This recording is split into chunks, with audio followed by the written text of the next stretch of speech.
Viewers of Dr. BMS, a few days ago, I took a relative of mine to see a doctor. And when we arrived, we were booked at number 57. This was at around 10 in the morning. And my relative was not seen until around 6 p.m. So this left me wondering and asking some questions. So today I want to talk about this situation.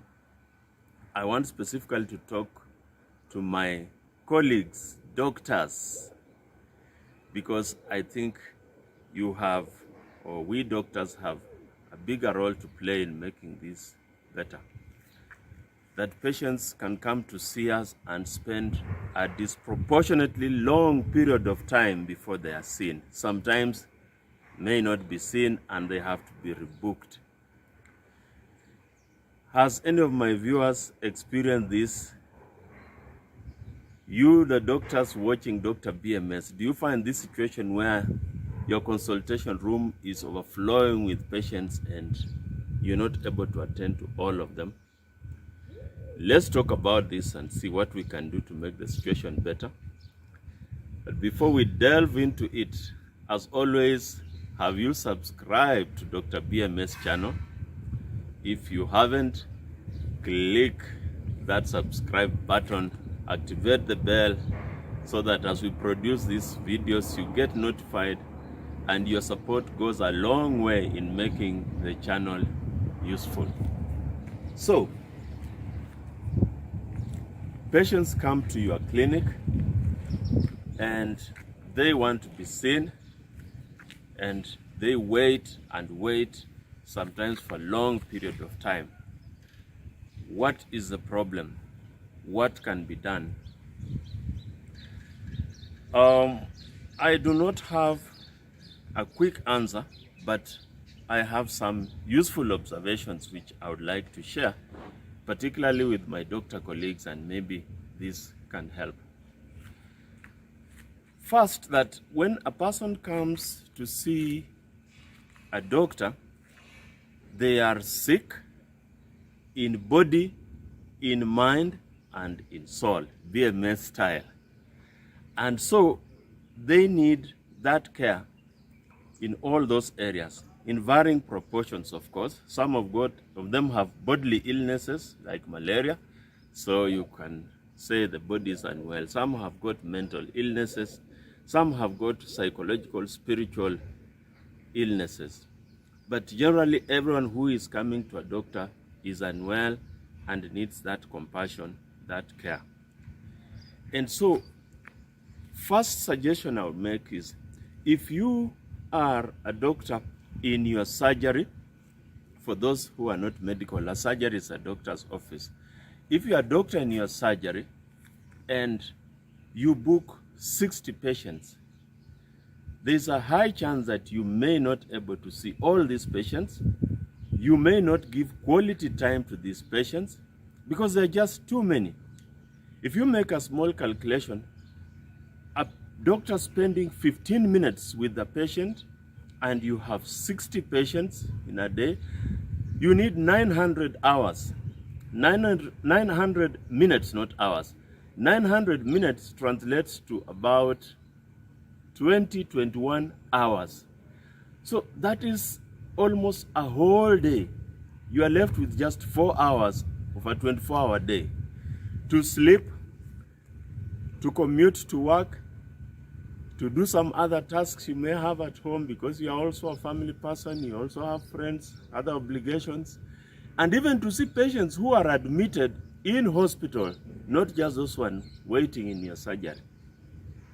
Yet again, 15 minutes or so is an average time by World Health Organization estimates that a physician, a doctor would spend with a patient and give quality time.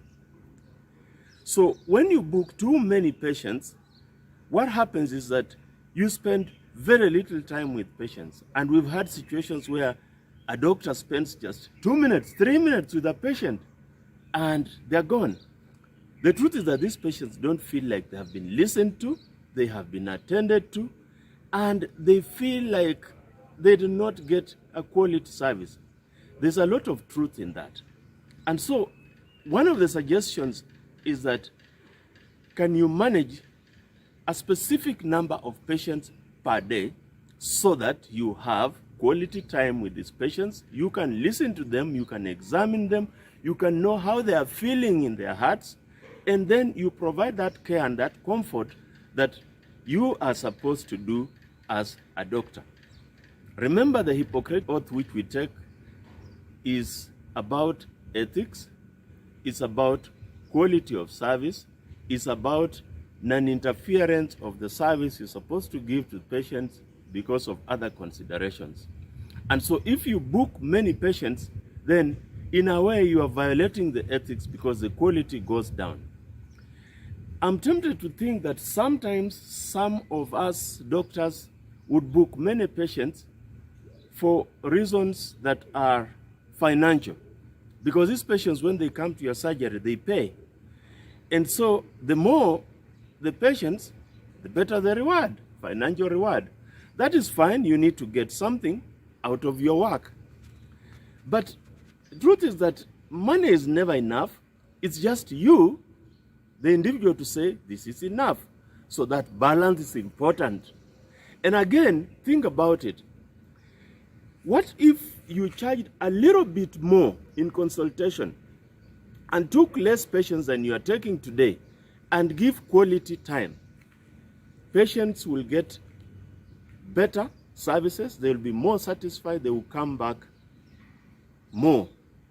Because I have realized in my practice as a doctor that people remember more what you did and the outcome of what you did than how much they paid. And so someone will say, that's a very good doctor. He treated my mother and my mother is okay now. But they rarely remember how much they paid. If they felt that it was a bit high, they say, yeah, he's a bit pricey, but he's good. So the aspect of price becomes second place. Quality of service and outcomes take pride of place. And so with that realization, my suggestion would be book less. If you want to top up a bit on your consultation, that is fine. Give quality service. Spend some time to have the patient feel they have been attended to. You cannot be like a conveyor belt where patients are just coming into your office, 3 minutes later, 5 minutes they're out and another group is coming in. You don't even have time between the patients to organize your notes, to write a prescription. It is difficult. And then when you send out these patients, sometimes these patients need to be investigated, laboratory, x-ray, and they go out for those tests. Sometimes they are not available. These tests are not available in your office. They go out for these tests and they come back and find that same line of 60 plus patients waiting. They will not be seen. They'll have to come a second day or maybe a third day. The net effect is that these patients may not get treatment within reasonable time just because the line is too long. The waiting period is too long. My other suggestion is this. In line with organizing the numbers of the patients, also, if you can organize as a doctor, schedule your patients so that they come at regular intervals. I've seen doctors, colleague doctors who say, or their secretaries who say, we just serve, you don't need to book, just first person, first served. And what this does is that it creates kind of a stampede. Patients are rushing to be there at first. You find that 6 people are already in your surgery waiting to be seen, and this doctor may not come to the office, to their surgery until maybe midday or after, because when they woke up, they had to go to a hospital to see inpatients, they had to do some other chores. So you find the waiting room of your surgery is filling and spilling into the corridors. People have been there for hours. Arrangements for meals are not there. They have been there over lunch hours. Some of them don't have something to eat. Toilet facilities may be a problem. So it is becoming kind of a public health issue again just because you are inviting too many people. What if you said, patient A, book, come at 7, I'll see you. Patient B, come at 7:30. Patient C, at 8. Until maybe 10, you take a break of 30 minutes, you take tea, then resume again, so that people know they have a time slot. And so that you make sure that this slot is taken up effectively, you can ask these patients to pay upfront. So you make a booking and you pay the consultation. You have your slot. If you are late, you will rebook again. If you come too early, then you have to wait because you came early. That way then it's more organized than just having everyone coming at once and you cannot serve all these people. And sometimes you find the doctors doing this, it's just a single doctor. It's not like it's a group of doctors who have booked 60 patients and they are sharing. It's one man or one woman serving all these people. The quality of service is not assured, and this is a disservice. This is unethical. I think this is something that we should do as doctors to make our work better. What do you think as a doctor colleague? Does this touch you in any way? What do you think as a patient who has seen a doctor and has had to wait and sometimes feel frustrated? Give me your comments in the comment section of the Dr. BMS, and let's keep this conversation going, because we like at the end of the day to have a better health for all of us, body, mind, and soul.